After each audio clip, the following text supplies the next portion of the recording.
Hello दोस्तों, स्वागत करता हूं आपके अपने channel easy study bye Kaif में। आज आप लोग को यूपीपी 2024 60,244 भर्ती की एग्जाम डेट के बारे में बताने आऊं। एग्जाम डेट जो है वो 18 फरवरी 2024 को होने की संभावना है और ये संभावना आपकी 99% सही है।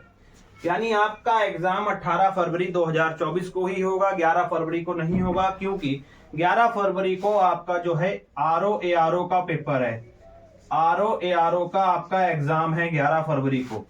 तो 11 फरवरी को आरओ एआरओ का एग्जाम होने की वजह से आपका 18 फरवरी की डेट आपकी बढ़ा दी गई है और 18 फरवरी की डेट आपको 99% होना ही है एग्जाम 19, क्योंकि फिर 20 फरवरी से एसएससी के एग्जाम स्टार्ट हो जाएंगे। 20 से एसएससी के एग्जाम स्टार्ट हो जाएंगे और फिर आपके बोर्ड के एग्जाम भी स्टार्ट हो जाएंगे। फरवरी में ही आपके बोर्ड के एग्जाम भी स्टार्ट हो जाएंगे। अब आप लोग जो हैं तैयारी को किस तरह से कीजिए। पहली चीज कि हम तो पहली बात इस वीडियो को इतना वायरल कीजिए कि सरकार के पास ये वीडियो पहुंचे और सरकार से मेरी यही अपील है कि बच्चों को कम से कम कुछ नहीं तो 1 महीने का टाइम और देना चाहिए। इसलिए कि अब बच्चों को जैसे आप जनरल वालों को छूट मिली है 3 साल, जनरल वालों को 3 साल की छूट मिली है। इस 3 साल की छूट मिलने की वजह से कम 7 से 8 लाख बच्चा और बढ़ गया। 7 से 8 लाख बच्चा बढ़ने की वजह से कंपटीशन और ज्यादा ऊपर बढ़ गया। ठीक है, जब कंपटीशन आप 7 से 8 लाख बच्चा हमारे कंपटीशन में ऐड हो गया तो हमें कम से कम बेहतर तैयारी करने के लिए 1 महीने का टाइम और मिलना ही चाहिए। ठीक है, आप लोग साथ खड़े रहिए, एकजुट हो जाइए। 1 महीने के टाइम मांगने के लिए आप लोग जरूर प्रयास करें कि उसका हमें 1 महीने का वक्त मिल जाए। अब आपका काम क्या है, आप इस टाइम में जैसे आपकी एग्जाम जो है 18 फरवरी 2024 को होना ही है। इस डेट को अगर एग्जाम है आपका 99% तो इसी डेट पर ही एग्जाम है आपका। बाई चांस 1% नहीं होगा तो वो अलग बात है, लेकिन आपकी डेट यही कंफर्म है। ठीक, अब आपके पास दिन बचते हैं 40 से 42 दिन। 40 से 42 दिन में आपका काम है कि तैयारी को कैसे करें, इसका क्या मूल मंत्र निकालें। तो आप इतना समझ लीजिए कि आपके हिंदी से 37 क्वेश्चन आएंगे, रीजनिंग से आपके 55 क्वेश्चन हैं, मैथ से आपके 20 से 21 क्वेश्चन हैं और वहीं आपकी जीएस से 38 क्वेश्चन होंगे। यही टोटल आपका क्वेश्चन है। अब आपको इनमें से तैयारी कैसे करनी है, देखिए आपका जो सबसे बड़ा मूल मंत्र है आपकी हिंदी और रीजनिंग।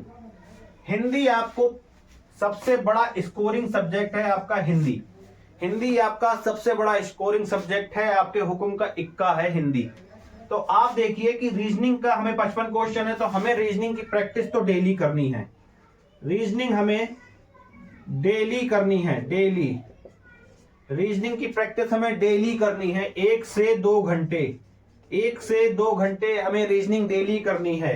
प्लस मैथ की प्रैक्टिस हमें 1 घंटे तो कम से कम डेली करनी है। 1 घंटे मैथ की प्रैक्टिस हमें डेली करनी है। डेली मैथ के हमें टेस्ट देने हैं, 1 घंटा मैथ का डेली टेस्ट देना है आपको। इसके बाद हिंदी आ जाते हैं। हिंदी में आपको 1 टेस्ट तो जरूर देना है। एक टेस्ट यानी 30 मिनट का टेस्ट। 30 मिनट का एक टेस्ट आप डेली दें। हिंदी का एक टेस्ट 30 मिनट का डेली दें, जिसमें आप संपूर्ण हिंदी वाला ही टेस्ट दें। संपूर्ण हिंदी वाला टेस्ट आप जरूर दें और फिर उसको एनालिसिस भी करें कि कहां आपकी कौन सी मिस्टेक रह गई, कितना स्कोर रहा है, कौन सी आपको चीज पर पकड़ बनानी है। ठीक, ये सब करेंगे। उसके बाद आपका आता है जीके। अब जीके में आप देखिए कि जीके की तैयारी हम कैसे करें। सबसे ज्यादा कंफ्यूजन बच्चों को जीके में होती है, तो जीके के लिए आप एक सब्जेक्ट को चूज कर लीजिए। जैसे आपने हिस्ट्री को चूज किया तो हिस्ट्री 3 भाग में डिवाइड है, तो आप 3 दिन हिस्ट्री के लगा लीजिए। ठीक है, 3 दिन आप हिस्ट्री के लगा लीजिए। जो भी पढ़े, जिस दिन पढ़े उसका क्विज जरूर लगाएं। उस दिन उसका टेस्ट जरूर दें। जैसे आपने प्राचीन इतिहास पढ़ा तो उसका आपने टेस्ट दिया, मध्य इतिहास पढ़ा तो उसका आपने टेस्ट दिया, उसके बाद अगर आपने मॉडर्न हिस्ट्री पढ़ी तो आपने उसका टेस्ट दिया। 3 दिन आपको हिस्ट्री पढ़नी है। उसके बाद आपको ज्योग्राफी आते हैं। ज्योग्राफी में भी आपको 3 दिन लगाने ही लगाने हैं।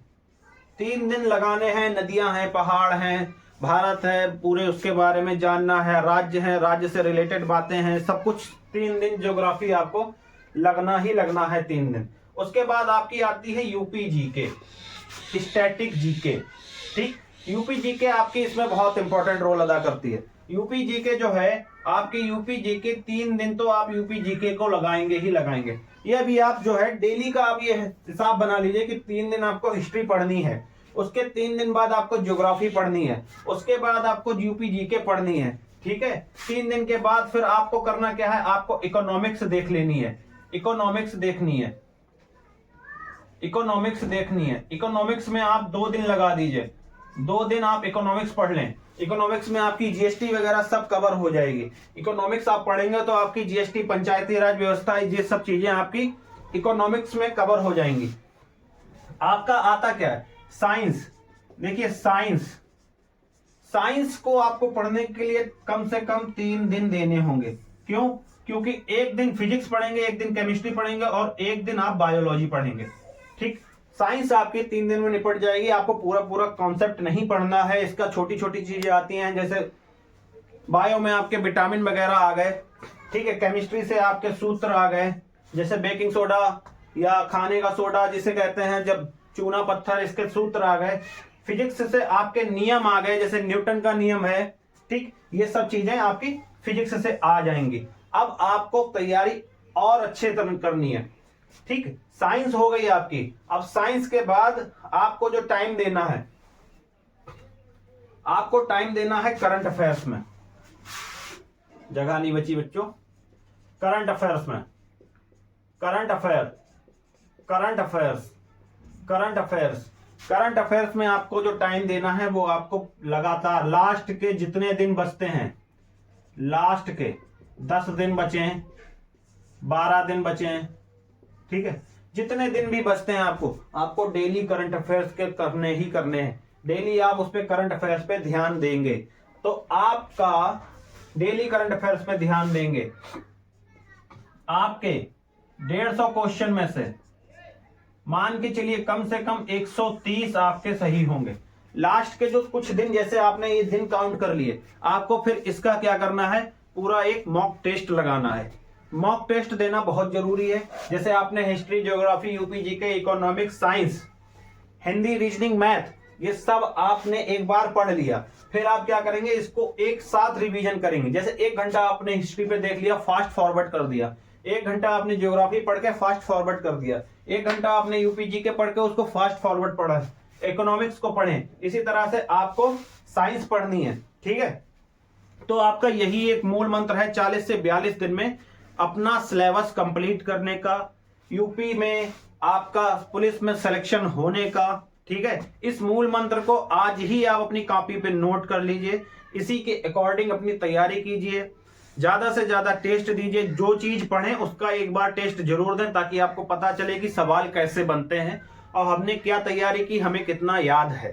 ठीक है, मिलते हैं अगली वीडियो पे और आएंगे, अगर किसी भी तरह का कोई भी ऑफिशियल नोटिस आता है तो मैं अपनी वीडियो के माध्यम से आपको जरूर बताऊंगा।